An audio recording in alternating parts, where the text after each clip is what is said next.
Hello and welcome everyone to another set in Alchemy League. This one comes from the Gold Division. We have PL Hideric versus Rockafly. The first game is on Rapa Nui, made by Cookie Pirate. So let us begin, and I will start to talk about the players a little bit. I believe that Rockafly is French. He is maybe lower 1800s, I would say. The ranked 1v1 ladder. And Hideric is Polish, and he is of similar skill level, lower 1800s, I believe. The Gold Division, as many of you guys know, is between like mid 1600 and mid 1800s, I would say. 1v1 ranked ladder. It's actually the smallest of all of our divisions. It's kind of funny. We had more people from Platinum than Gold, even though theoretically those players are rare. So hopefully for the next season of Alchemy League, we are able to get some more people from this skill level, and we'll actually have a little bit more of a bell curve here. And again, we see an instance where there's no relic in the middle on Rapa Nui. So I will have to ask Cookie Pirate what's going on with that. I could have sworn there was a relic in the middle. Maybe I'm mistaken.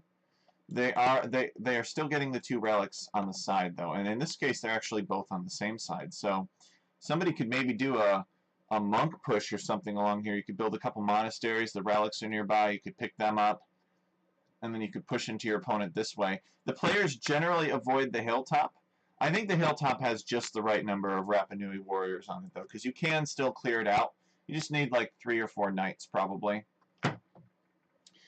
I like neutral guy units. I think they're fun. I know a lot of people are afraid of them because you attack them and you give an advantage to your opponent. Guys, let's talk about the civilizations here. I don't get these civs. Actually, I get Mayans a little bit. I'm trying to put my head in the space of these players. Hideric is presumably going to know that the wood on this map is quite limited. So maybe he picked the Mayans so that the forest would last longer. You see, Mayans, the resources last, I think it's 50% longer. No, that's too much. They last longer. I don't know how much longer. I think it's maybe 20 or 25% on the order of. So he might be thinking, I'm going to need every little bit of tree here I can get. I want to keep my wood lines nice and fresh and not depleted. So that could be his logic. And Rockafly with the Tatars, I don't think it has anything to do with the sheep meat bonus. I think for Rockafly, the Tatars are because of this hill here. We could see Rockafly being aggressive and taking the hill early, and maybe just raining tons of extra damage down or taking a lot less damage as a result. So Tatars could be pretty annoying if they got this big hill here, because this is basically the one and only hill. I mean, there's other hills too, but like this is the mother lode of hills. This is one big hill here, and it could be hard to push from here if your opponent got a position. So that's why I think it's appropriate that there's so many Rapa Nui warriors. Now, another unique feature about this map is that when the merchant scout dies, he drops a relic. It's kind of gimmicky, but I wanted to try it out. I thought it would be fun. It does mess with the relic victory on this map, though. So you can trigger a relic victory if you only have 2 relics, and you can have 2 relic victories going on at the same time. So you want to be careful with your merchant. You don't want to lose him in the enemy base to Town Center Arrow Fire, because then your opponent will get their 2 relics right off the bat. But not really good naval civilizations. That hasn't stopped the players from docking. Rockafly with a dock, of course, and he's got a Tatar fishing ship out here, and Hideric with a similar dock and a similar fishing ship. The Tatars were not really known for their navy. Let's put it nicely here. They're basically coming from the steppes of Central Asia, so maybe they once saw the Aral Sea or the Caspian Sea, or maybe there was a river somewhere, and that's pretty much the extent of their naval experience. Probably similar to Mayans, although Mayans are, of course, in the Yucatan Peninsula, so they're going to be closer to the Caribbean there. But even still, I don't think the Mayans were very seafaring of a civilization. Rockafly finishing Loom, and he's clicking up now. Both players are on their way up to the feudal age, you can see that Hitterek is a villager ahead of Rockafly. This makes sense. They have similar town center idle time, but Hitterek was Mayans, and he started with an extra villager. So therefore, you can see that right here. It's one villager ahead. Rockafly Hitterek going 3 on gold mining camp. I don't see a barracks here. So this tells me that maybe Hitterek is planning on going fast castle. Let's take a look at Rockafly's base to see if we can determine what he will be doing.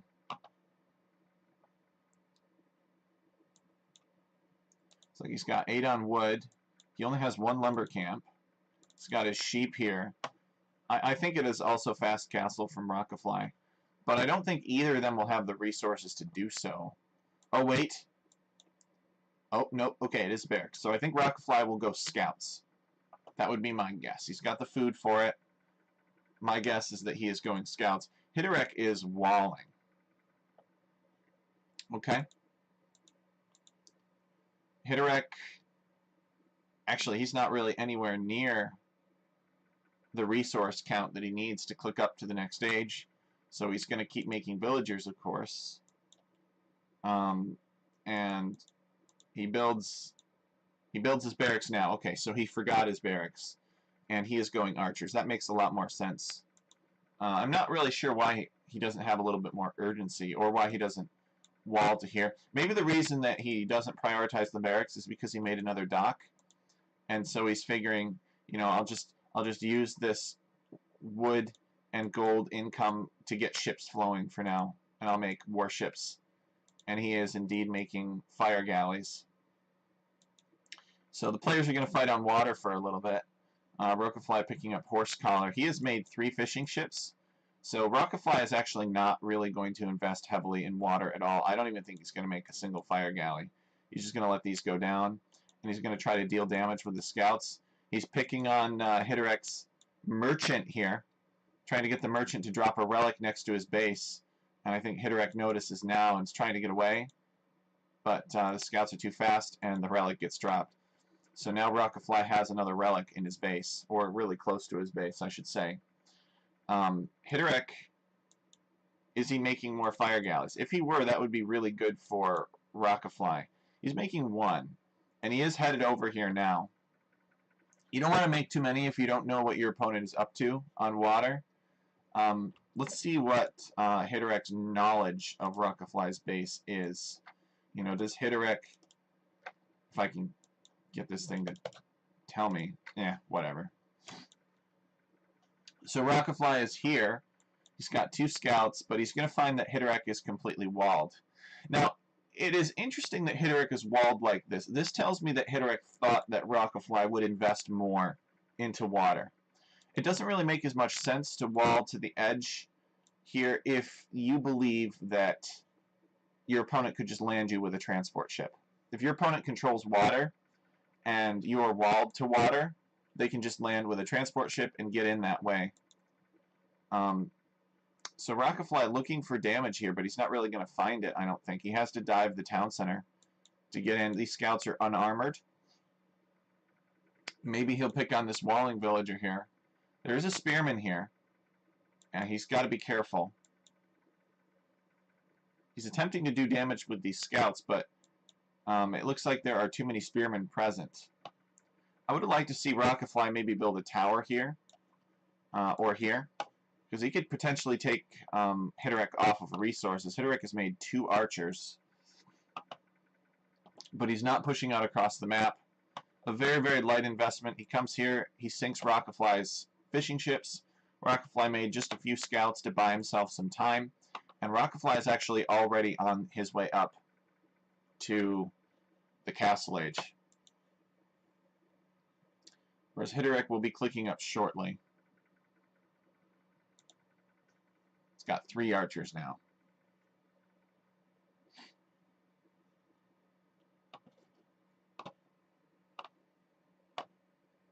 Okay, Rockafly getting scale barding, armor, and the gold mining upgrade. So this is indicative of an attempt to invest more heavily in knights and perhaps try to secure the relics. Hitterek spacing his fire ships out so that they take less damage from a demolition shot. Demo ship can attack this one, or this one, or this one, and they're all out of range of explosion radius for demolition ship from each other.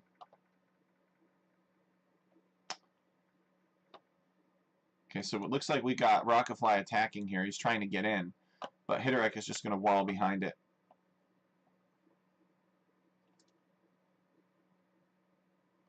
I will say that it can be kind of tricky to wall this forest here, because the forest is at an elevation and it's got lots of little openings. So we haven't seen anybody get in there yet, but they potentially could. So we got Rockafly. He's coming back. Is he thinking about diving the town center just because he's basically onto knights now? He's getting the attack upgrades. That's sort of interesting. I'm not sure why he's getting the attack upgrade before prioritizing armor. It seems like armor would be a better thing to prioritize. Maybe this was just a I'm going to check out my opponent's army kind of maneuver. Okay, Rockafly is going to add another town center. So it doesn't look like he's going knights as thought. Oh, wait. He's adding a stable. So maybe he'll do 2 town center, 2 stable. I think it's going to be tough on this map, especially since he doesn't have any fish. His fish was all killed. Hitterek has a 3 villager advantage over Rockafly. Hitterek killed 3 of Rockafly's villagers. In this case, actually, they were fishing boats. And what is this? We got a university from Hitterek. Interesting. So, ballistics then. He is continuing to slowly trickle up in mass archers.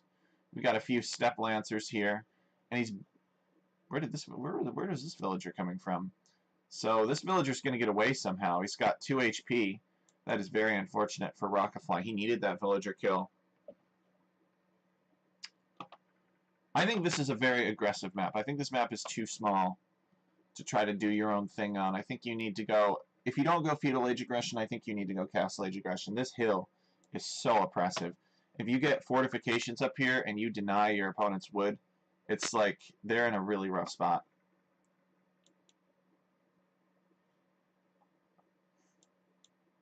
So Rockafly sees this ball of archers and he has to withdraw.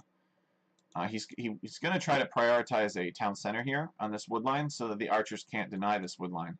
He even deleted the lumber camp to make it so. These archers, they're going to come through up this way. Okay, so they weren't even coming this way to begin with. Or not to begin with, but this isn't as important. If Hitterek had come south here, he maybe could have picked off a few villagers before the town center went up. But he decided to come around this way. Here's the relic here that Hitterek dropped when his scout went down. And he's got his merchant here. And his merchant is just kind of hanging out, waiting for Rockafly to get around to building a monastery.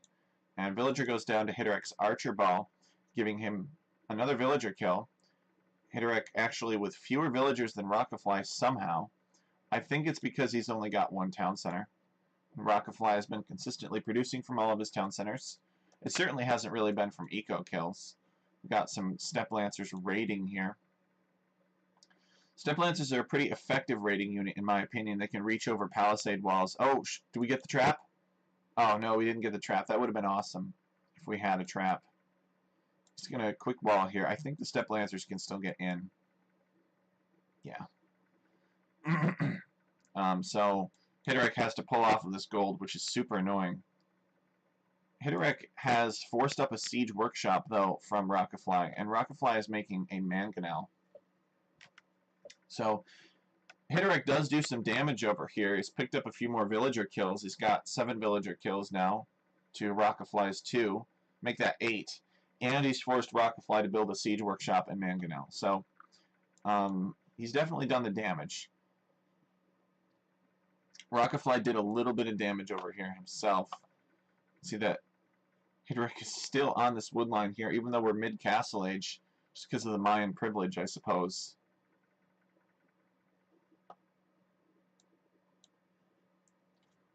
And this is very annoying. We have archers denying this gold here. Another villager goes down for Rockafly. And I think Rockafly needs to dedicate Step Lancers. Oh, wait a second. Rockafly has made fire ships. Okay. He built a dock over here. Hitterich didn't see it. And now these fire ships are going to come and just kill Hitterich's fishing ships, of which he has, it seems like 4. No, 5. It's got 5 fishing ships somewhere. 2 here and 3 up here.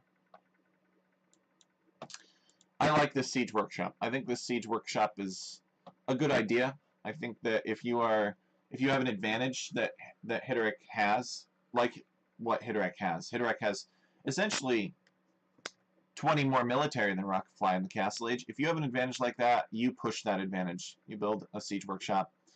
If he is able to pressure this area, he can remove Rockafly from a significant portion of his gold. Rockafly still has more gold over here, but it's one fewer option. It could actually be quite damaging.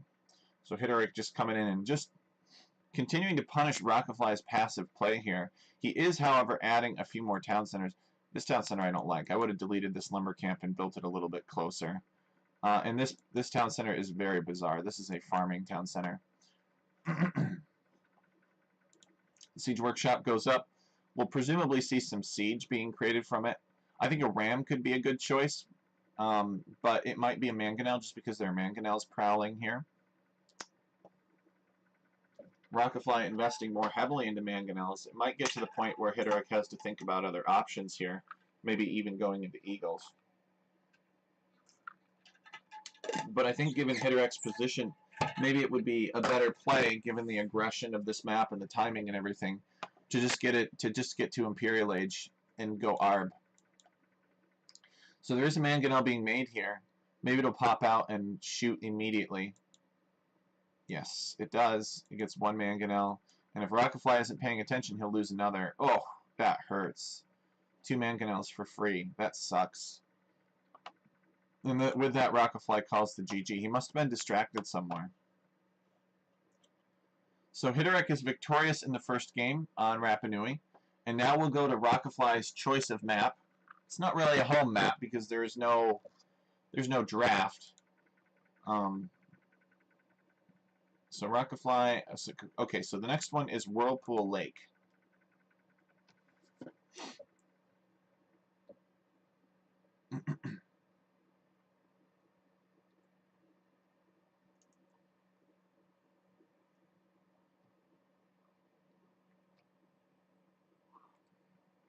Let's take a look. So this map was made by Jasuni. He is a friend of mine, and he makes an interesting map, I will say.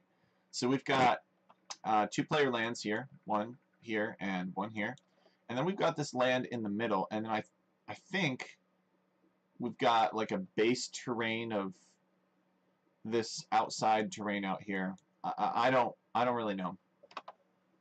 But what makes this map unique is that there is a big pit in the middle that is made out of water, and you can fight in here, and ships, it's not as snowbally as traditional water combat, because your opponent will build their dock on this side, and you'll build your dock on this side, and if somebody wants to launch an aggressive attack against you, then they're fighting uphill and you're fighting downhill. So it's less snowbally than traditional water, I think. However, this whirlpool is accessible from the town center, actually. And if your opponent wins water here, they can sail up this channel and right under your town. And they can do a lot of damage that way. So there is something stopping them that's provided by the map for free. It is this sea tower. I know that this sea tower looks very pathetic because it only has 500 health. But remember that sea towers do massive amounts of bonus damage to ships.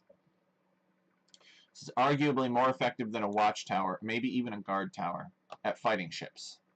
So it's not everything. They can still be destroyed, especially by ships, but it really helps. It helps a lot.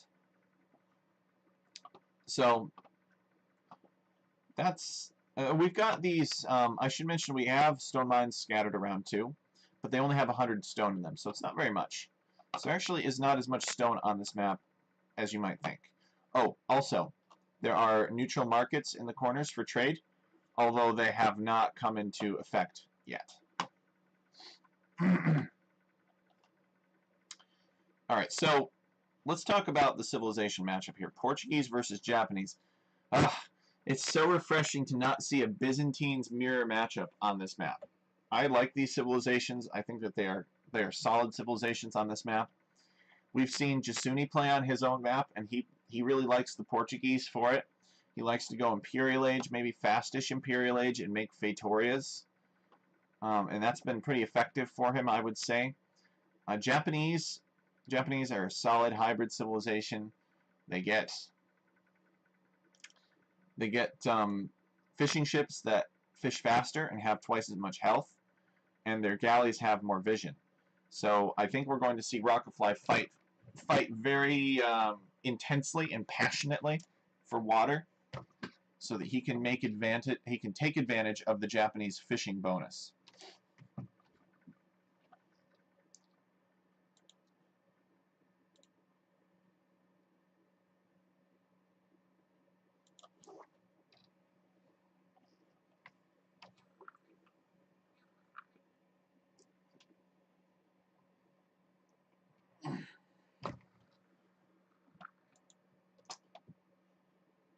So both players are just kind of scouting around.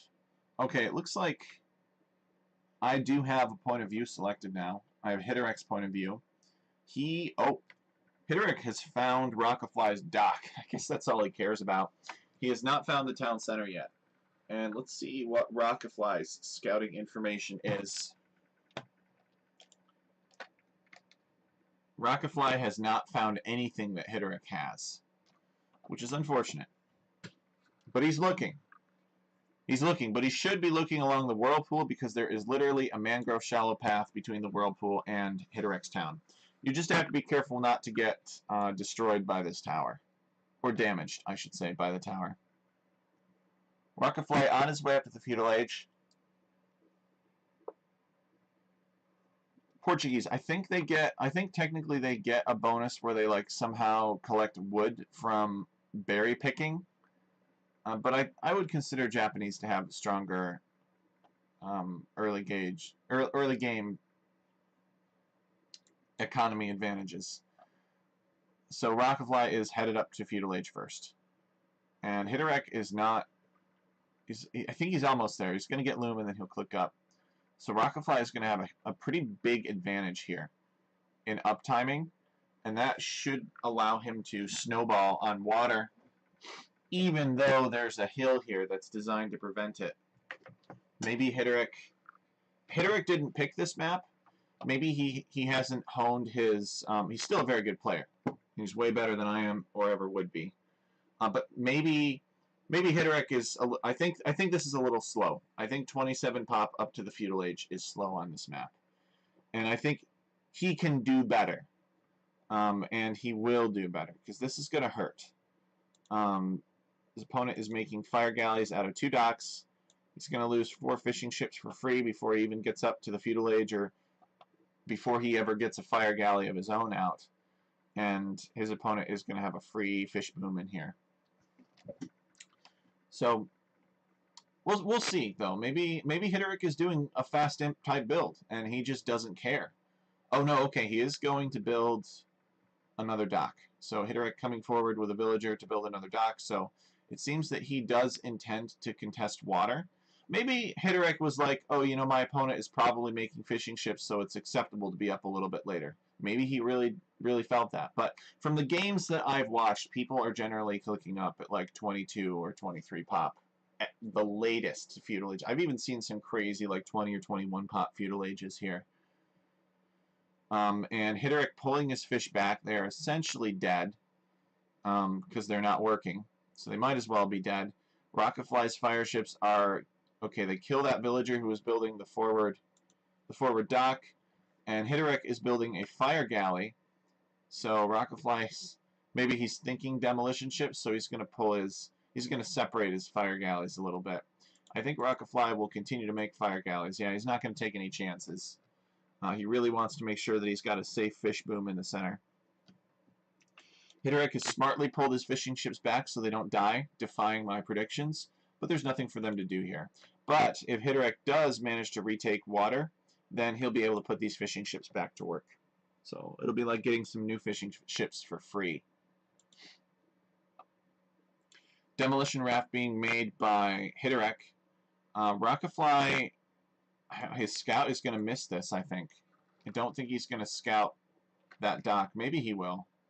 No, he doesn't see it. This could be really big for Hitterek to get this other dock up. He needs it. His opponent... Okay, this is a third dock. His opponent has been on 2 docks. So 2 docks can still compete, and we saw this in the Blue Carbon Cup. 2 docks can still compete against 3 docks if the player with the 2 docks, number 1, constantly produces, and number 2, has a head start. Because your numbers advantage means that despite the fact that you are outnumbered, you just get more value from your fights. Rockafly, if he's not careful, he is going to lose his galley mass. We've got a villager here repairing a fire ship. Hitterek feeling confident enough to send his fishing ships back to work. Is Rockafly going to build another dock? I don't think so. Rockafly is thinking about Castle Age. Okay, that fire ship eventually goes down. His Hitterek, okay, he's making demolition rafts. He has not made anything out of this dock yet. I'm wondering why. It could be that he just wants to make a demolition raft and just pound these 3 fire ships while they're together like that, and that was a good hit. Okay, Rockafly on his way up to the Castle Age. Guys, remember that standard victory is enabled, so Rockafly could use this faster Castle Age to make a transport ship and collect the 3 relics and start the countdown. It's not a lot of relics here that he needs to get in order for standard victory to be triggered. Okay, so that dock goes down, and now there are 2 docks remaining. Let's take a look and see what Rockafly knows. Okay, he obviously does know about this dock. And Hitterek is still making demolition rafts and fire galleys, and he is trying to push Rockafly off of water. Rockafly is still content to produce from his 2 docks. Actually, he's only making from 1 now.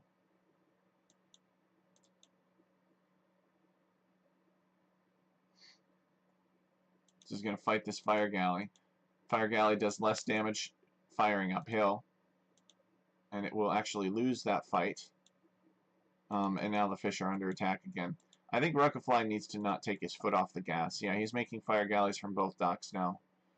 But once he hits Castle Age, he'll want to get the fire ship upgrade. It comes with the war galley. We see that Hitterek is investing in archers, which is an interesting choice. We sometimes see the players come around here with archers and mess with their opponent's economy because their opponent is spending everything on fire ships and can maybe even get carried away, you could argue.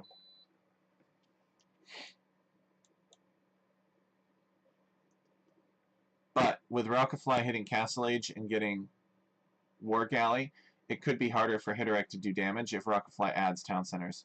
And this appears to be what Rockafly is doing. But still, maybe some archers right here could be very, very annoying for Rockafly to have to deal with.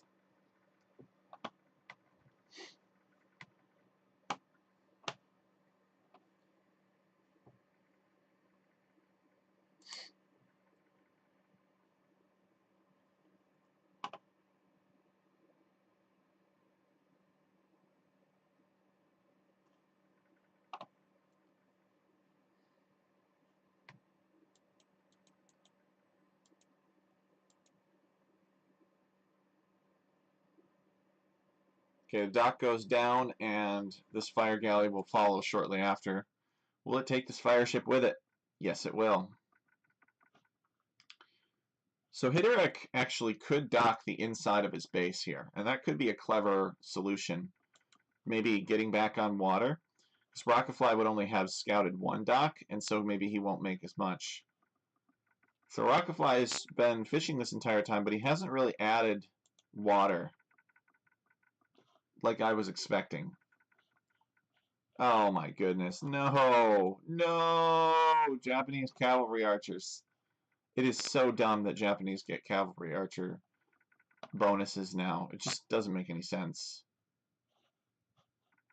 Cavalry archers are all about... Cavalry archers are for civilizations that had big, vast expanses of land, like the Tatars, like the Mongols, like the Huns. They're not for island nations. It doesn't really make sense that you see... It would be like him making Eagle Warriors, in my opinion. It's just about as out of place as Eagle Warriors. Now I get it, maybe a few samurai every once in a while shot a bow off the back of their horses here, but it just doesn't fit with the stereotype for samurais. You know, we've got very, very well-defined expectations for what samurai are based on the fact that the game has been around for over 20 years. Okay, so these cavalry archers will take less damage to this sea tower because they are not ships. And they're working on this villager here. See if he does have Bodkin. So he denies the dock for a little bit. Hiterek is continuing to build docks. He's just had an awful time. He's been trying to fight uphill here. He had more production buildings, but his opponent had an initial mass of galleys from being up sooner. Rocketfly is 7 villagers ahead of Hiterek, although he does have significantly more town center idle time. So it's probably just owing to the fact that he has more town centers, because Hiterek just got Castle Age now, and he's had these fish working for forever. Okay, apparently we got a raid back here. We got a knight and some cavalry archers from Japanese knight and cavalry archers. What is with players and their mounted units anyway? They just love them. But it's working here. He's preventing Hiterek from getting a reliable source of gold, it seems. Hiterek wants to build this town center on the gold in order to secure it, because these golds are not secure anymore. Somehow Rocketfly got in here. I think he snuck in through here because there's a hole in the wall. Okay, there are skirmishers now, but a lot of villagers went down from that. A lot of damage was done, and I'm favoring Rocketfly for this game so far.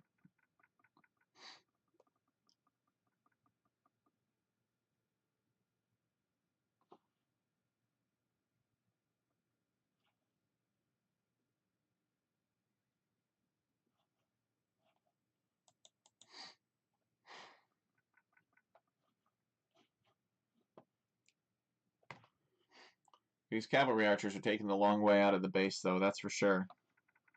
I don't know that if any of them are going to survive. I kind of doubt it.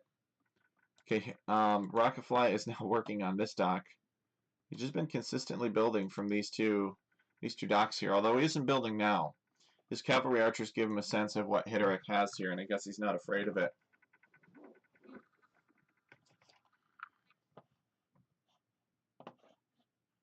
So what do you do if you're Portuguese against cavalry archers? Well, honestly, anything. Maybe he builds towers. That would be what I would want to do, but I guess he's made cavalry archers of his own, and he's made skirmishers, which I think skirmishers are a good choice. But Hiterek is strapped for resources here.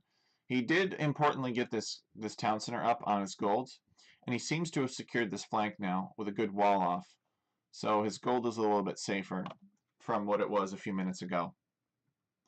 So he's able to keep that safe, and with safe gold he can make things like galleys and fire galleys and cavalry archers and all manner of things that Portuguese like to make.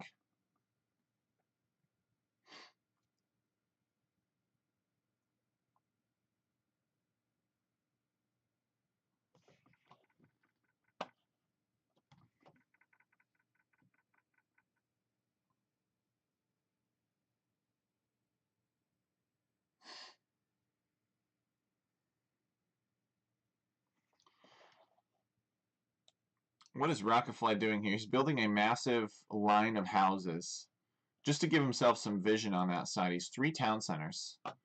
He's Japanese, and he's just been sending raiding parties in to slow his opponent down. 80 villagers versus 49, so it's definitely been working. He's getting the speed upgrade for his cavalry archers now, and he has some knights too. Look at these fire ships are ready, burning the cavalry archers. Yeah, they're not going to get in. Nope, Hitterek has sealed this off this time. Rocketfly coming up this way with a few fire ships, but actually he's outnumbered. Hitterek has invested sufficient amount into water now. Rocketfly just still continuing to take fish with his 4 fishing ships. Okay, he is building another dock. So maybe he plans to contest water more. I'm thinking about Imperial Age here. We've got 89 villagers for Rocketfly.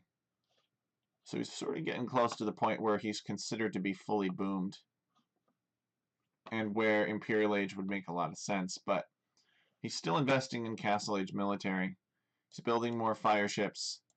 He's making more cavalry archers. It's a demolition ship from Hitterek, chasing away Rocketfly's fire ships. Now, guys, remember that ships get hill bonuses, and that even applies to demolition ships, which is sort of kind of weird. The explosion deals less damage uphill. I guess it sort of makes sense.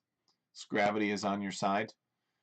If you are witnessing an explosion that is originating from a place downhill of you.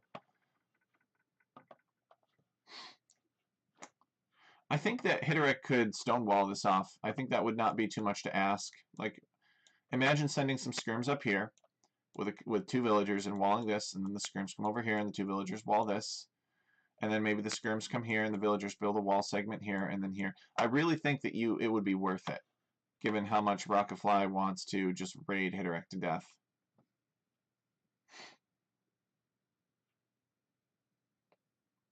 Okay, town center goes up, and this will secure some badly needed wood here for Hitterek. He doesn't really have a good source of wood otherwise. He's got 10 on stone though, so maybe he plans on making a castle.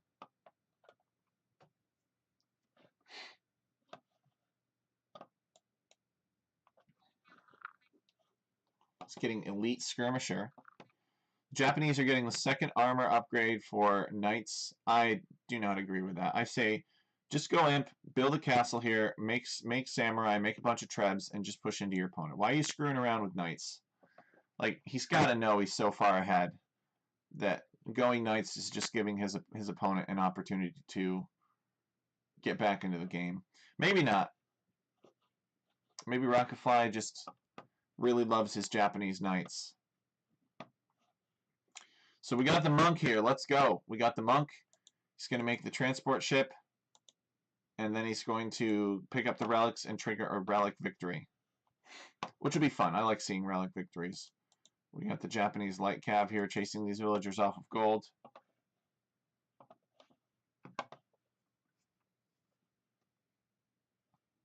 So Hitterek built another dock here to help him compete with Rocketfly's massive ships. But I don't think he's going to be able to hold this town center for much longer. I think this dock will go down, and if Rocketfly really wanted to, he could move all these fires in here and just burn Hitterek off of the mangrove shallow terrain.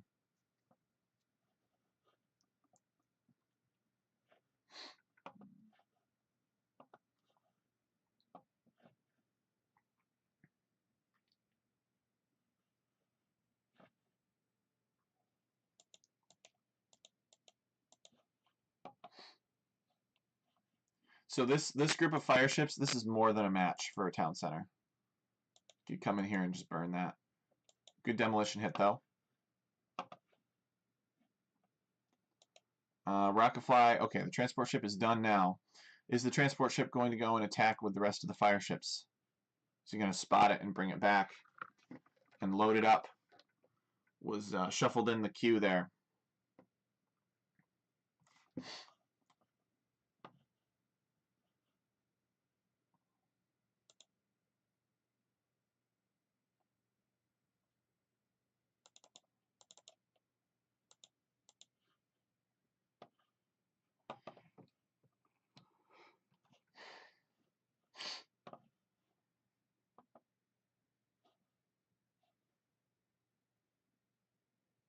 All right, yeah, here it is. He's bringing it back now.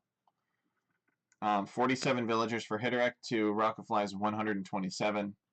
So he is in a really rough place. He needs to be imp like right now, and he needs to build like 3 Faitoria to get back into the game. But he's nowhere near imp. He can't afford it. Rockafly has been super annoying. I think he needed more stone walls.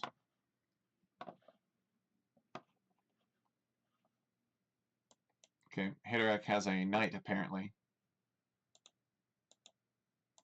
Villagers are going to garrison in the town center. And here's the castle that we said that Rockafly needed.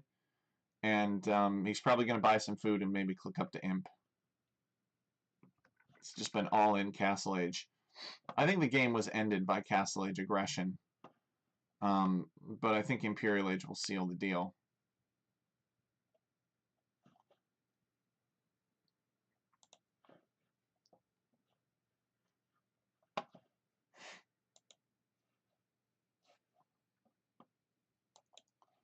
Demolition ships are giving Hitarak good value though. Castle goes up, and Hitarak calls the GG. So there's a win for Rockafly, and he has tied it up. The set is now 1-1. So let's go and see. Hey, yeah, GG's, Adam. Welcome.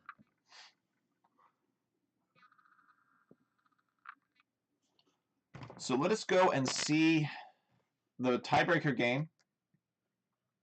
This is going to be Spiny Forest. It is a map that was made by Huhu Coyote 22. He is a friend of mine from Denmark. He's a very experienced map scripter and tournament host.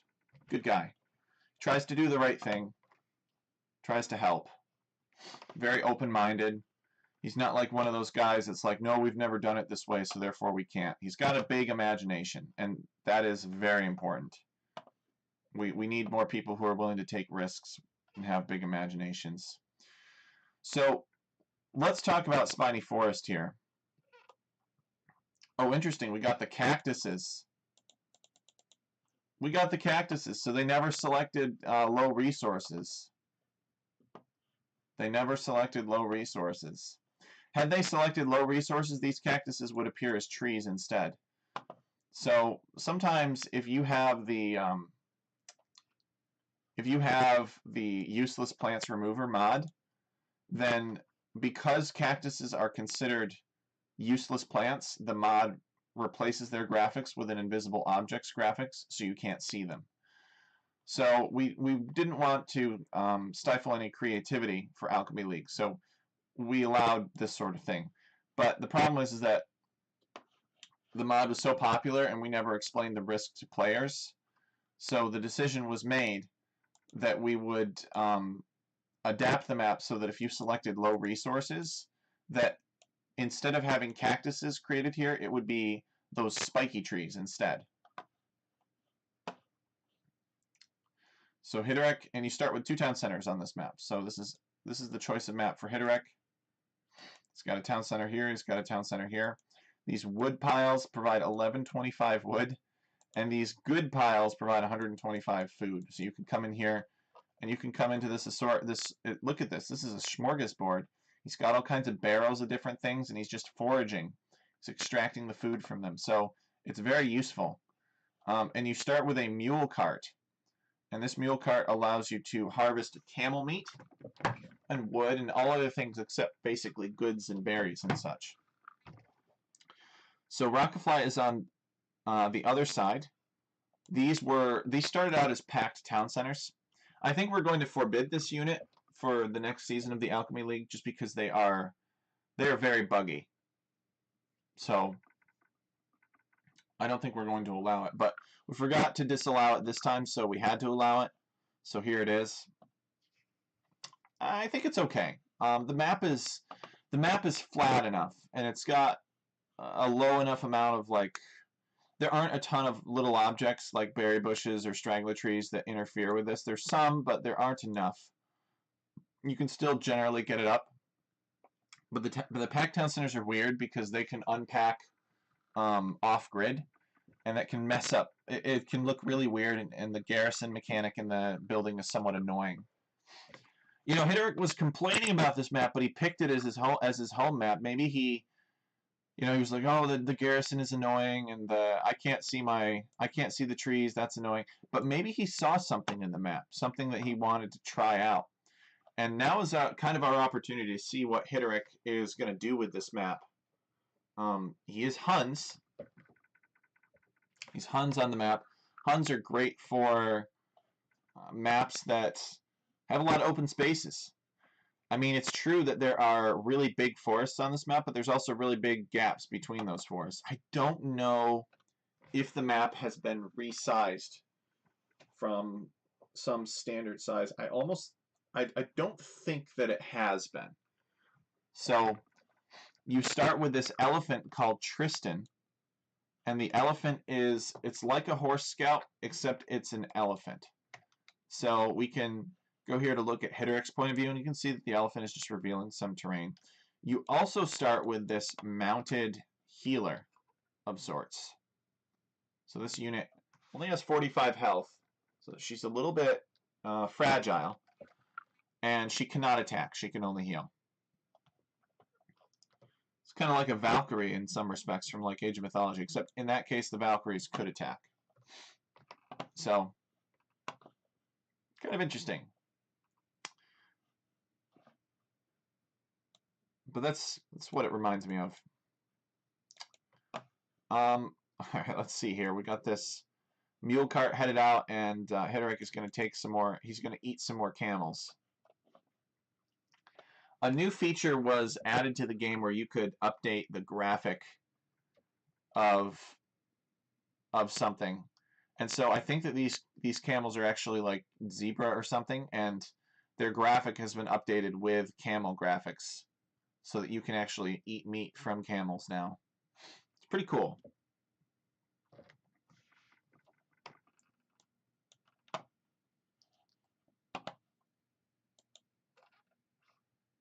So let's take a look at the villager counts here. For both players, they have about 5 minutes of town center idle time. And this is an artifact of trying to keep both town centers working on a map with such a small amount of food. I think this is good, though. I think that if this were not the case, that players would just FC every time. So I think limiting the amount of food on this map is the right call. And this is okay. Both players are equally affected. But Hitterick seems to be slightly ahead. He's got 35 villagers compared to Rockafly's 33. And I don't see the difference in Idletown center time here. So I'm not really sure why Hitterick has a villager advantage. I don't think either player has lost any villagers to boars or to wolves or anything else or to each other. So that's something of a mystery to me. I don't really know why that is. But regardless, I think it's fair to say that Hitterick is ahead of Rockafly here. He's on his way up to the feudal age first, and he has more villagers. Or he had more villagers when he clicked up. Rockafly will have to click up to feudal age as well, and in that time he will probably take a villager hit. So Hitterick will be behind in villagers for a short time while he is advancing to the feudal age, because Rockafly has 2 working town centers and Hitterick only has 1. Because the other town center is advancing. Okay, so this healer lady, she takes some hits from the town center, but she's okay. You can see that we've got a couple of piles of gold here that each have, or had, 2,000 gold in them. They're not very efficient. I think you can only harvest the gold from these with 2 villagers at a time. Only 2 villagers can sort through this at a time. If there are more than that, then it becomes harder to monitor, and somebody could slip a gold coin into their pocket without any of the other villagers noticing based on the activity. So if you have 2 villagers, that's kind of the perfect amount. They can keep each other honest. You don't have to worry about anybody stealing any gold.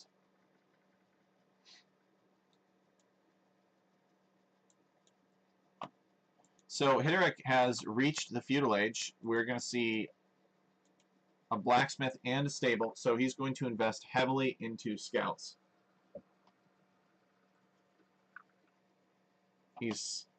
Unless these are his advancement buildings, which I doubt. I think he's going to do scouts, and I think he's going to get an armor or attack upgrade. We'll see, though. He hasn't made any scouts yet.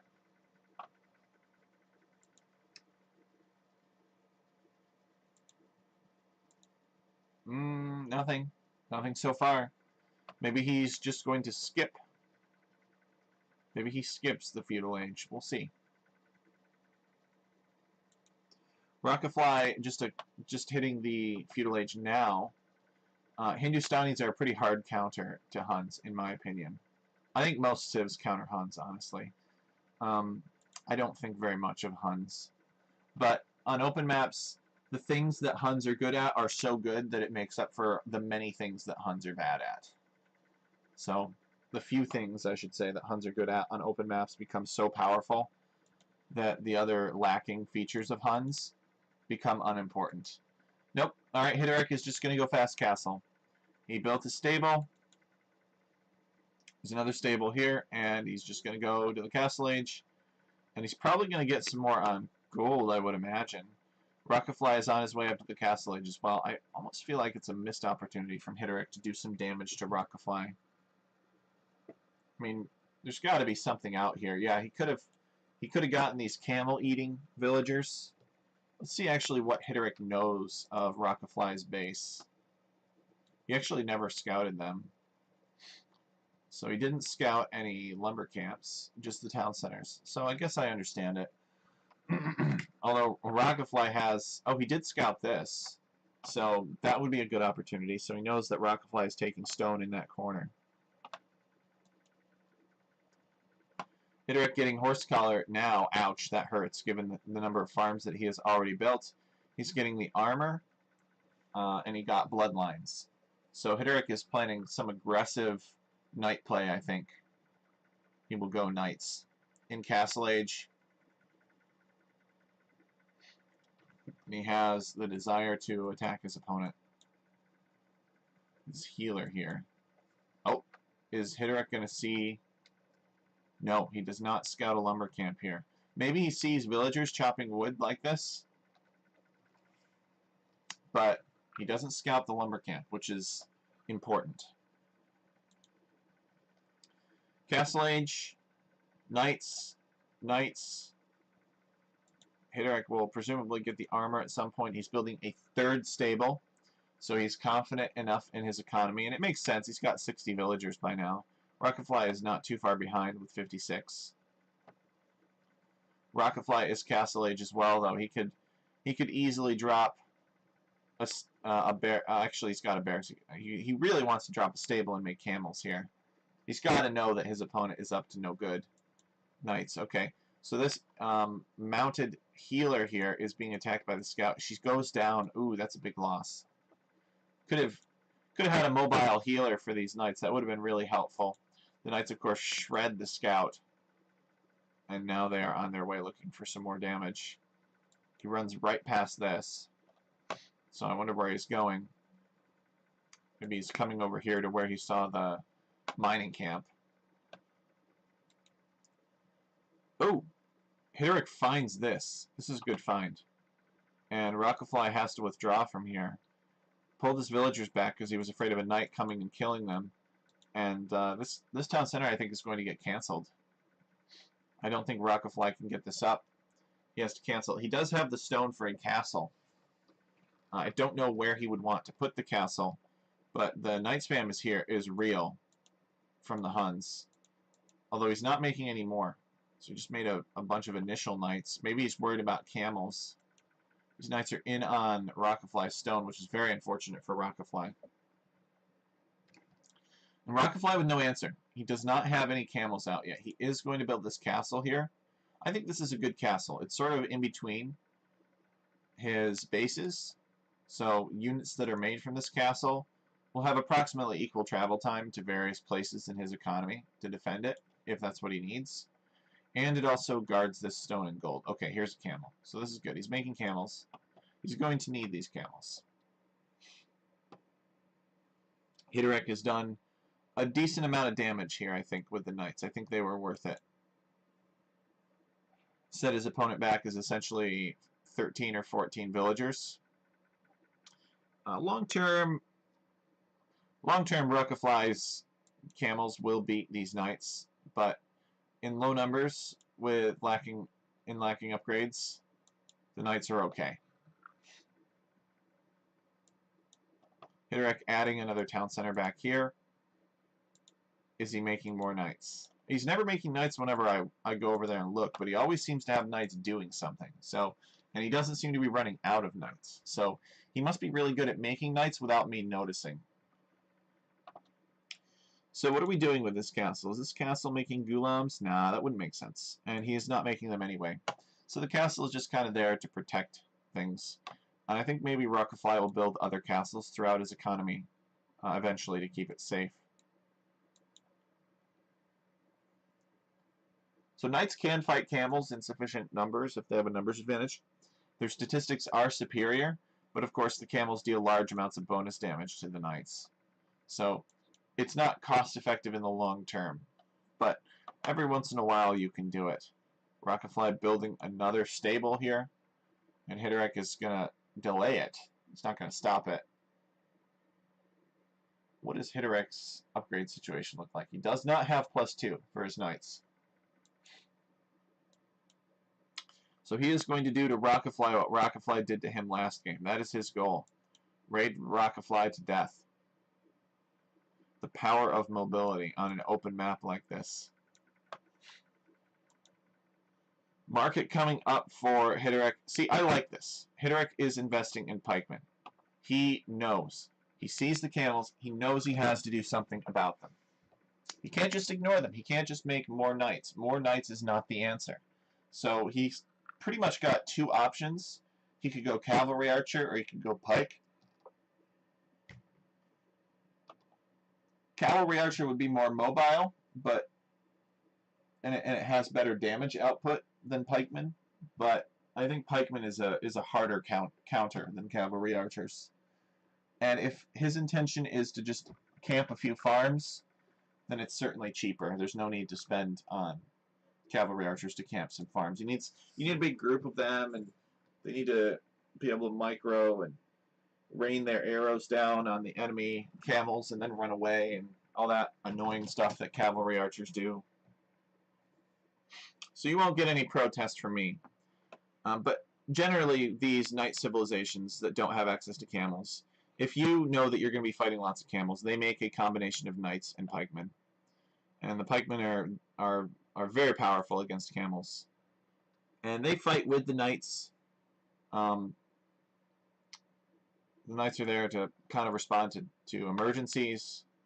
You can use them if you really need them somewhere, but you try to rely on the pikemen to do the camel fighting. It's not always possible, but it helps. So let's take a look at the villager count here. Rockafly is up to 89, and Hidorek has 126 villagers, and he's adding another town center. Dadgum. These gold mines are not very efficient. You can't really fit more than 2 villagers on them. So actually gold is somewhat limited on this map, I think. It's not as much gold as it seems.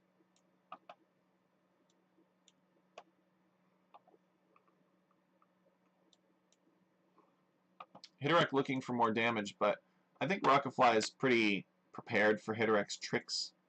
He knows there's not a lot of open wood lines back here. He has his wood lines forward, looks like. Or he's got a town center on them. They're either partially walled like this. It's interestingly built a gate here, which I don't really understand. Okay, we do have some gulams. Gulams will be very effective against archers if Hidorek makes any. Camel goes down. Rockafly going to get iron casting. Maybe he's building these gulams for the purposes of raiding.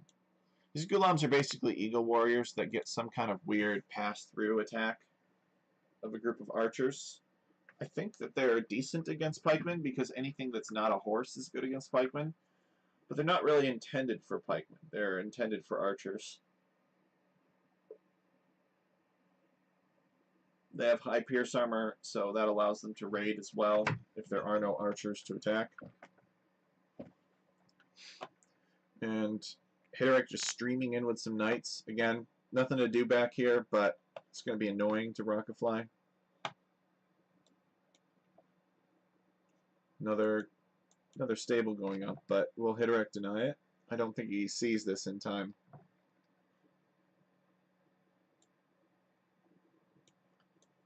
Hitterich has a big farming town here. Also more here too. He's got 63 on farms. So, and he could click up to the Imperial Age anytime. He should. He should click up to the Imperial Age. I wonder if he's just going to spam Hussar nonstop. Even though the Hussar would be hard countered by the camels, there'd just be so many of them. And he has the farming eco to support them. So he's on his way up to the Imperial Age now. And I think that's what we're going to see. I think we're going to see like 7, 8, 9, 10 stables come down, and he's just going to flood the map with Hussars. Hunnic style. We do have another stable. I don't even think he's going to get Cavalier. I would be surprised if he did.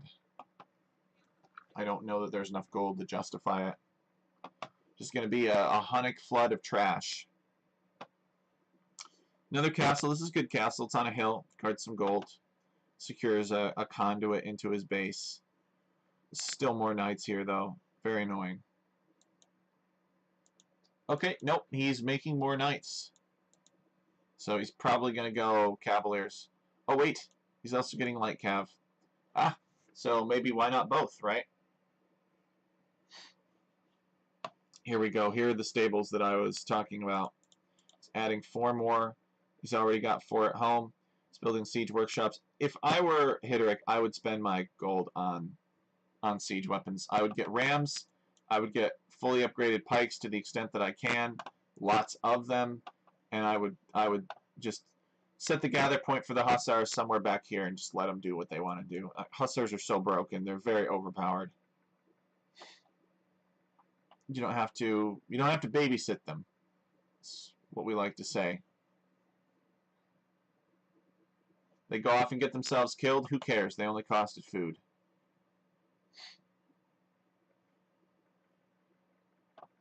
So he's still got a large number on wood, presumably because he is continuing to produce pikemen. These pikemen are going to be his answer to the camels. Hunnic pikemen are notoriously weak. Huns do not get... Actually, I think Huns do get Halb, but they don't get the final armor. I'm pretty sure I've made Hunnic Halb before. So in about 20 seconds, we'll see what Hitterich's exact plan is, but I think this is a smart move from him. Rockafly getting the camel armor. I would not take this. Why take this? There is literally no need to fight this. Who cares? So what? He's got a bunch of pikemen under your castle. So what? Let's run back here. I mean, he does kill some pikemen. All right, Hitterich is going to build a castle now, and he's going to build a castle here.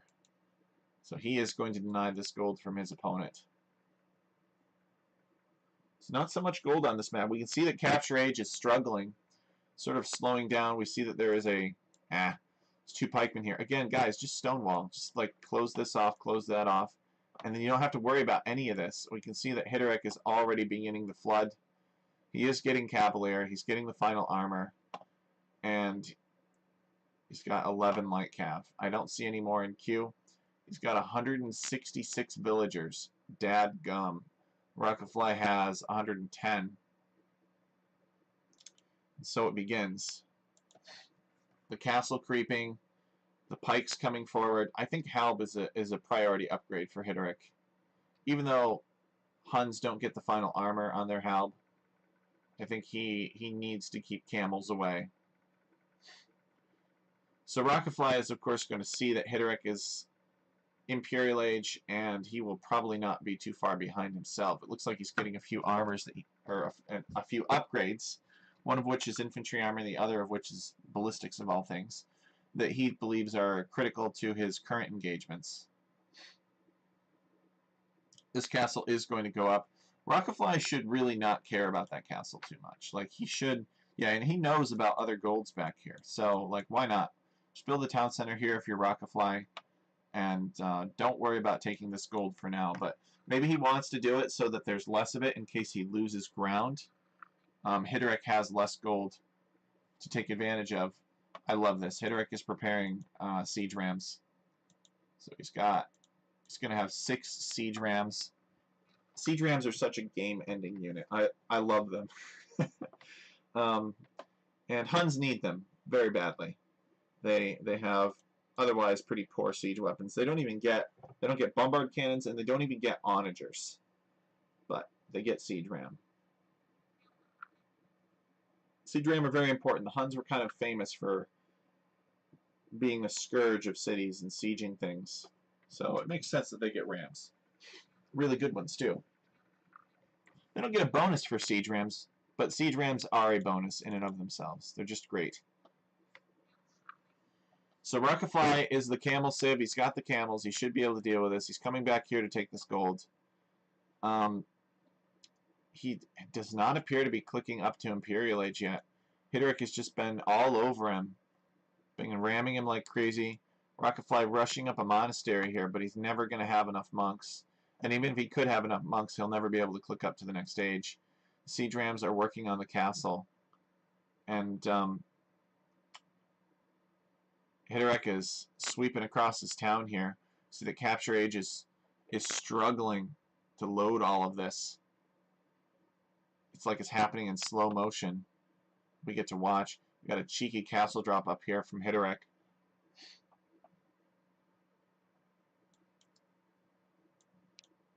More raiding. Hitterick is getting paladins. Oh my goodness. He feels that he is that far ahead. I think that paladins are a waste of time in 1v1. The game is usually over before paladin comes in, and there it is.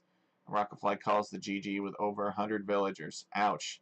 Hitterick just monstrous with the Huns, not needing houses, not having to worry about getting housed. And Huns very powerful on this map, it looks like, for now anyway, until somebody figures out how to counter them, and then that counter will become the meta, and etc., etc., etc. And that's the kind of thing that we like. It's maps that are not yet figured out. So Hitterick taking this set 2-1 against Rockafly. I think it was a pretty close set. It's very competitive, and I was happy to spectate these games. So guys, really appreciate your time. We'll do another cast today, probably in about an hour, I would say.